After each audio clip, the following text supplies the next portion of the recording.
So my family has begun to bake bread from scratch. Have any of you tried this, baking bread from scratch?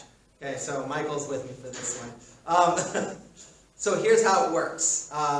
We went up actually to the bakers of Muswell Hill, the bakery there, and we asked for a sample of yeast, which we got in a little plastic cup. And then what you do is you take this cup of yeast home, and you have your dough, and when you're ready, you take a little bit of that yeast, and you put it in the dough, and you allow it to rise or proof for a while, and then you get really lovely, flavorful dough, and instead of something that would be flat, okay? And so this is what we've been doing. But before you can take a little bit of that yeast and put it into the dough, you have to maintain it and care for it. All right, so I have a picture behind me, actually. There's the yeast, so you're going to put it in a jar of some sort. The jar needs to be breathable because the yeast needs to breathe. And actually, every day, you're going to need to give the yeast a little bit of water and a little bit of food, a little bit of flour for it to eat. Otherwise, it's going to die. And so you are preserving day by day this yeast. And if you fail, you have to go back up the hill and ask for more yeast. And the guy's going to look at you and say, why aren't you doing your job? And that's what he said, actually. You need to do all these things or your yeast is going to die. You need to watch over this. And in fact, there are some bakeries that have had the same yeast starter for over 200 years, really. Okay, they've been doing it every single day for the last year, over year, for hundreds and hundreds of years. And that's why if you have a pizza in Naples, it is going to be hands down better than the one that you will have here because it has a century of dough flavor in the dough. Okay, every morning they take some of that dough that is 200 years old and they put it into their pizza, and it just tastes different. If you've had it, you know what I'm talking about. It's amazing. Now, we're in the book of Revelation, and we've seen the judgment and the authority of God. Though the world appears chaos and really sad, okay, that's what it looks like on the ground. This is a mess. This is a disaster. Why is life like this? And some say God doesn't even exist when they see how horrible it is. Though that's the way it looks below, up above, God has a plan. He's working it out. It all is going to be great. And these chapters that we're on now are actually turning their eyes towards God's people. What is it like for them now? What is it like for them? Well, the answer is it's rough, actually. It's a bit rough. But God is preserving his people. He is with them. And so they're not having an easy time of it. It is, in fact, difficult. But God is preserving his people, just like I am preserving the yeast. What a terrible introduction. Anyway, I could come up with something better. But God is preserving his people every day. He's watching over them. He is raising them up for the purpose for which he has made them. So John 18:9, very good verse to be thinking about as we consider this. It says, Jesus speaking, all that you have given me, all the sheep, all the people you have given me, I have not lost one. Speaking to the Father, okay? Meaning we are in God's hands and he is looking after us. Okay, so our big idea this morning, the Father preserves our lives just as he preserved the life of the Son, the life of Jesus. The Father preserves our life just as he preserves the life of his Son. So let's begin with this thought. God cares to his house. God cares to his house. This is Revelation chapter 11, verse 1, page 1240. We'll start in verse 1. I was given a reed like a measuring rod, and I was told, go and measure the temple of God and the altar with its worshipers. Go and measure the temple of God. So we remember that John is having this elaborate vision about what things are going to be like from the time that Jesus rises from the dead, which he has, to the time that he returns to come home for his people. And here, God says, he instructs John, I want you to measure the temple. Well, what's the deal? God already knows the size of the temple. Why does he need John to look after it? Measure, check out how big it is. Have you ever seen the people in the yellow uniforms? They're about the town. And they've got the tripod, actually, with what looks like kind of a camera, but it's actually more of a laser, and they're doing things with that. You know, they're standing in a place and pointing the laser, and then pointing the laser, and then pointing the laser, doing something or other. What's going on is they are properly keeping the boundaries of an area. Okay, they're looking, they're saying, this belongs to this person, this belongs to that person, this doesn't belong to this person. This is our area right here. That's what they're doing, because they're about to do some construction, or they're about to do something. They're looking after, they're maintaining the boundary. Well, that is what is happening here. Look after my temple. Care take. Look after its very stones. Look after the walls. Look after the height. I want you, this is my property. Care take for it. I lived in a house once, and it was extremely poorly constructed. And it was in Chicago. If you guys don't know, it is frigid in Chicago. I mean, terribly frigid. People who are beggars, actually, if they don't go down to Florida, or they don't go down during Christmas, they can freeze to death. It's that sort of thing. And in this house that I lived in, that was poorly constructed, I could look at any wall, and there would be holes in the wall that I could see directly outside, and I could feel the cold air coming through the holes. So this is not a well-constructed house, and actually I knew the builder, and the builder was the tenant, okay? The person who was, the builder was the owner, and I was the tenant there. And I didn't care much for this house. There wasn't a lot to care for. But the owner would come by regularly and just grill me about the things going on in the house. Did you do this? Did you turn on that? Have you been looking after this? I mean, he was the owner, and he was going to make sure his property was looked after. Well, how much more God? For his house. For his house. Well, what is this temple? What is this temple? Is this a literal temple? Some people believe that just so you know, the temple in Jerusalem was destroyed. We're going to get back to that in a second. They believe that it's going to be rebuilt, and that that's what's being spoken about here. But I don't think so. Okay, at the time when this is written, the temple has been destroyed, razed to the ground for about 10 years now. So it's 10 years after all those events have taken place. And this is the important thing. It's not really important anymore. Because, remember that Jesus is the better sacrifice. The book of Hebrews, and you can read the whole argument for this. In the book of Hebrews that you find in the New Testament, it says, the temple is no longer needed. Why? Because we don't need to continue slaughtering animals for sin. That didn't even work. Now there's been a person who has been slaughtered for sin. This is what Jesus is about. Jesus dies the death that we deserve so that we can be made right with God forever, not for one time. Okay? Not for one time. And so that temple was destroyed, and then Hebrews comes along and says, it doesn't need to be rebuilt ever. We already have the permanent sacrifice. So then, what is this temple? The temple is you guys. That's what's being talked about. The people of God. Those who have chosen to believe. Let me show you this. 1 Peter 2:5. You just hold your finger there, and we'll move to 1 Peter. 1 Peter 2:5. You also, like living stones, are being built into a spiritual house, to be a royal priesthood, offering spiritual sacrifices acceptable to God through Christ. For in the scripture it says, see, I lay in Zion a precious cornerstone. So we are the temple of God. There's another place that says, you are the temple of the holy living God. Paul says that in Corinthians. We are the temple. And so what God is saying by saying measure the temple is he's making a claim on your life. That one belongs to me. And that one, and that one, and that one. They're mine. Watch over them. Maintain them. Now, some of you have tattoos. in this room. And tattoos are very interesting.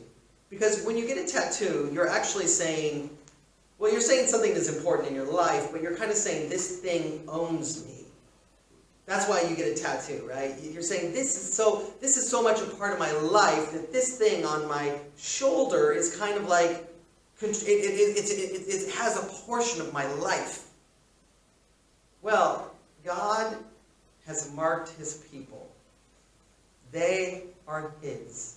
You have an invisible tattoo, one that is completely okay? You belong to him.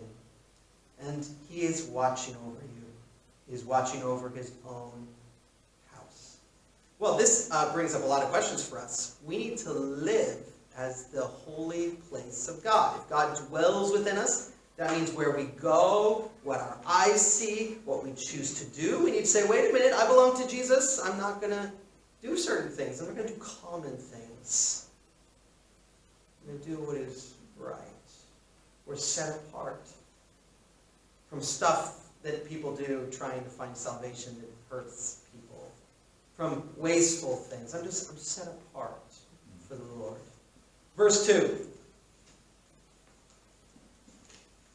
But exclude the outer court. Don't measure it, because it has been given to the Gentiles. They will trample on the holy city for 42 months. They will trample on the city for 42 months. So God says, don't bother with the outer court, because that's not mine. I don't care about that. That's what he says. I've given that to the Gentiles. The Gentiles here means people who just don't believe in God. I've given that to people who are actually opposed to believing in me. They can have that. And they're going to trample the holy city for, it says something very interesting here. How long did he say? 42 months. So we'll come back to that in a second. But what does this mean? So the outer court is the place that people go when they're kind of interested in God. They don't know if they really want to follow the Lord. They don't know if they want to, in this day, they don't want to necessarily become Jewish, but hey, I'll check God out, maybe I'll think about it. And so they would go to the outer court and just kind of see what's going on there. And so there's actually kind of a warning here. Here's the warning. There's a place that's ultimately safe, and there's a place that's almost safe. And the almost safe place doesn't count. I'm not interested in that, God says. That's not the safe place. So now, if you're genuinely searching for God, you don't have the answers, you're not sure if he exists, you're not sure if it's this God that the Bible talks about, you're not sure, and you're very open to thinking about that and sensing that out and seeing where the data looks, keep going with that. Keep going towards the truth. Don't worry about that. But keep on that path, right? But if you know that this is the right thing. You know that this is the truth. You know that this is the way you should go. But you're sitting on the fence because you're like, I'd like to continue my lifestyle. Yeah? I'd like to continue my lifestyle. If I get too serious about Jesus, all my fun is going to go. Actually, what happens in reality is your fun changes and it becomes more fun. But that's just, I'm going to lose my fun. I'm going to lose this thing. I'm going to lose this other salvation I have. And so I'm not going to commit 100%. You know what that's like? That's like somebody who is drowning and the lifeboat is right there and they're so close, but they're not in the boat. That's the outer court. And so if you're in that place, right? You're not you're genuinely seeking, you're not sure, you're going for the truth, fine, keep doing that. But if you know, today is the day of salvation. Commit. Yeah? Repent. Believe. Now look, the pagans trash the temple for 42 months. That's 3.5 years. That number is going to come up 3 times in our text today, 3.5 years. And it's just a term for a short amount of time. That's all it means. 3.5 years is like shortly. And so God is allowing evil to take place for a short amount of time. And the grand scale of it, the worst evils that we've gone through, to God, they're like, over. It's short. It's just a moment. And so we tend to be in the moment and say, oh, it's going on forever. But God says this is just something that is passing, and it's necessary. So for a short amount of time, we're going to have to go through it. So for a short amount of time, we have to read a paper about nations rising up and just killing people just because they want their land, just because they want their oil. For a short amount of time, we have to read about injustice. For a short amount of time, we have to read about school shootings. For a short amount of time, we have to read about Boris Johnson's hair or something, okay? This sort of thing, the injustice of the world. We have to put up with it for a while. And having parties, right, when everybody else is locked in. For a short amount of time, but it's shortly going to be over. And that's a promise from the Lord. But look, God is looking after you. Okay, God preserved his people as he has preserved his son. God looks after his temple, and he looks after us. Second idea for you. God protects his witness. Verse 3. Verse 3. And I will appoint my 2 witnesses, and they will prophesy for 1,260 days, clothed in sackcloth. There are 2 olive trees and 2 lampstands, and they stand before the Lord of the earth. If anyone tries to harm them, fire comes from their mouth and devours their enemies. This is how anyone who wants to harm them must die. They have power to shut up the heavens so that it will not rain during the time they are prophesying, and they have power to turn the waters into blood, to strike the earth with every kind of plague, as often as they want. So these words have caused a fierce debate in churches. People get angry and they leave churches over how they interpret this and other portions of Revelation. And I just want to encourage you, let's not all fall out because we have different opinions on what this section means. It could be literal people that have lived either in the past or in the future, or it could be symbolic. The people could be symbolic of something either in the past or in the future. So I, obviously, if you've been following along with what I've taught in the book of Revelations, I find them to be symbolic, okay? And we're going to follow the metaphor that we've already begun, and we're going to see what God is telling us here. But we're going to come back to this. The reason I bring this out is because it turns out that there is an entirely different application if you believe it's symbolic than if you believe it's literal. If you believe it's literal, it actually doesn't have almost any application except for just to be admire them. Oh, aren't they great? Okay, well, let's take a look at the symbol, and we're going to see what I think God is trying to say. So following the metaphor, God has a house, we said. God has a temple. He is measuring the temple. Within that temple, there are 2 lights. There's actually menorahs, 2 menorahs. And these menorahs are also olive trees. Okay, so what is the word? We'll deal with that. Olive trees that become lights? The answer is you make oil from olives. Okay? So if you have a tree that is making olives constantly, and then that means that you have oil constantly, and that means that you have a light that never goes out. Okay, and that's actually prescribed in the Bible. The menorahs, the light was never to go out. Yeah, keep it going all the time. And so this is like if you bought a light bulb, right, and it just constantly fed itself and it never turned off. Everybody would buy that if it was on Amazon in a second, okay? So this is great. And so this is a light that never, ever goes out. Now, light in the Bible is actually God's presence into the world. We talked about this. God's presence and his message in the world is light. Remember how the universe began? Let there be light, God said, okay? And that's God's presence animating our world and filling it with meaning. And so, the light happens to be the witness about God in the world. It's the confessing church confessing the message. Okay? That's what I think the light is here. It's the good news that God is real, that he loves us, that he sent Jesus to die for us, and that if we'll trust him, he will save us and bring us home forever. That message in the world is spoken by people, by you and I, and by other people all over the world. And that's how God brings light to the world. Now, there's 2 of them, you noticed. That's interesting. Why 2? Well, it's actually Jewish believers. Remember, those are the first believers. And the nations, you guys. Okay? That's what it's saying. It's those 2 groups testifying to this wonderful hope that we have in Jesus. In fact, the Bible and elsewhere, it says that Jewish believers are the natural olive branches. And it says of the Gentiles that they are the wild olive branches. You remember reading that? That is definitely in John's mind as he writes this here, okay? So altogether, this is God's total witness to the world. The confessing believers going out and sharing the gospel. And so God is actually speaking about us. Well, he's speaking about us when we're showing and telling the good news. Now, if we don't show and tell the good news, none of the stuff that we're about to read happens, right? We're underneath the surface. But if we share the good news, what happens? Well, persecution, right?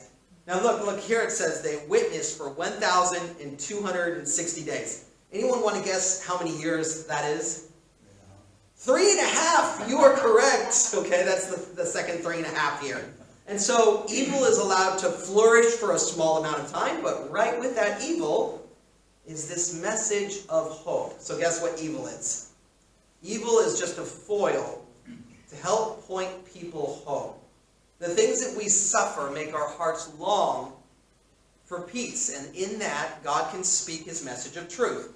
If everything was right in our world, we would never bother with God, because we wouldn't need him. And so he's allowed evil to have its day so that he could say, look, here is your salvation. Here's your salvation. It's an amazing and sad thing that this is why the world is filled with suffering. So that the grace of God can be known. The greater grace is going to shine over all this. And so people can choose. Okay? Now look, they're prophesying in sackcloth. They're prophesying in sackcloth. And that means it's a message of repentance, really. That's what's going on here. They're saying, we are not right before the Lord. Everyone, let's get right before the Lord. He has loved us. He has died for us. Come to him. And this is this unpopular message. And so they start to receive persecution. Now, I want you guys to see this. God protects them. What happens when people start to persecute them? Fire comes out of their mouth and devours them. Now, I had a few friends of mine, and they were a bit sketchy, okay? I'm just going to say that outright. And they were praying pretty regularly that they would grow up. This is when I was a kid. They would grow up and be these two guys. They wanted to be these two guys, and they wanted people to disagree with them and then fire to come out of their mouths and devour them. They were looking forward to this, and they were praying for this. I mean, what's going on here? Is this like fire breathers at the circus? I mean, what is the picture here? Again, I don't think this is supposed to be taken literally, but the idea is that God gives you a bodyguard to keep you from dying for witnessing about him, yeah? Now, Isaiah 5:14, I'll just read it to you. It says, I will make my words in your mouth a fire, and these people the wood it consumes. That's Isaiah 5:14. And what it means is that Isaiah was preaching this really hard message. And the message was, you're not living for me, you don't love me, but you can repent and have a relationship with the living God, and I will give you salvation. That was Isaiah's method. I will give you salvation. You haven't lived up to my demands, and you haven't lived up to my rules, but I will save you if you'll simply turn towards me. And the people hated this message. The people were saying, no, we're fine. We were born fine. And as long as we just do good things, God is happy with us. And God's like, well, you're not doing good things, and I'm not happy with it. And so God gave a message then that when it wasn't received, instead of leading to grace, it led to judgment. Okay, do you see what's happening? The message of grace, you can be right with God. When it's not received, it becomes judgment. You don't want to be saved. And so, you won't. Now again, this isn't everyone. And we all have been in the place where we reject God's message in the past. We all have, and some of us have rejected it this week. Okay, I've rejected part of God's message this week. Have you? Yes, we do this. But for people who have done this over and over, it takes us another step and it says, I want to get rid of those people. I'm going to hurt these people. And God protects, and in that act of protecting is judgment. And in that act of protecting is judgment. Now, remember last week, the bitter scroll, the sweet and the bitter? So you have the scroll that John is commanded to eat, and it's sweet, it tastes good. But then it gets down to his stomach and he goes, oh. Well, that bitterness is the sadness that we feel when people say no to God and choose, it's kind of to judge themselves, yeah? To judge themselves. And remember, it's important that it's not a one-time act. They say no and that's it. It's a lifetime of turning away. But it is that sour note, isn't it? And that's what's here. That's the fire that consumes. It's our very words that should lead to life actually lead to death. Now, look, God protects his people, and he also empowers his witnesses. And so it says, he shuts up the heavens, the water turns to blood, they strike the land with plague whenever they want. What does that mean? Are we to be going out and doing these things? I don't think anybody here is going to be turning water to blood or striking the land with plague. So what's going on here? Well, if you were to turn to the Old Testament, you would see that all the prophets used to do is these things. So Moses turned the water to blood, Elijah shut the heavens up, these various plagues, we can find them in Egypt, right? And so what God is saying is, you're taking over the role of prophets. That's what he's saying. You guys are prophets. Not prophets in the sense of you're going to forecast some future event. Prophets in the sense that you're telling people about the good news of Jesus Christ. Yeah? And he is going to give you the same power that Moses and Elijah and all these guys got. You have that same power, even more so, because you can do it whenever you want, he says. Well, I don't know what that means exactly, but God is giving you all the tools you need, and he will empower you to do it. Sometimes we're terrified to share the gospel, yeah? We're afraid people aren't going to like us. We're afraid they're not going to receive what is said. But actually, God will be with us, and he will empower us. Now, sometimes they don't like what we say. Sometimes they don't want to be our friends anymore, and that's okay as long as we've acted in love. Yeah? God will empower you to go through it. He will give you the strength. Okay, so God preserves his people as he preserved his son. So God looks after his house. He protects and empowers his witnesses. Lastly, he vindicates his chosen one. Verse 7, or chosen ones. Verse 7. Now, when they had finished their testimony, the beast that comes up from the abyss will attack them and overpower and kill them. Their bodies will lie in the public square of the great city, which is figuratively called Sodom and Egypt. There also the Lord was crucified. For 3.5 days, some from every people, tribe, and language and nation will gaze on their bodies and refuse them burial.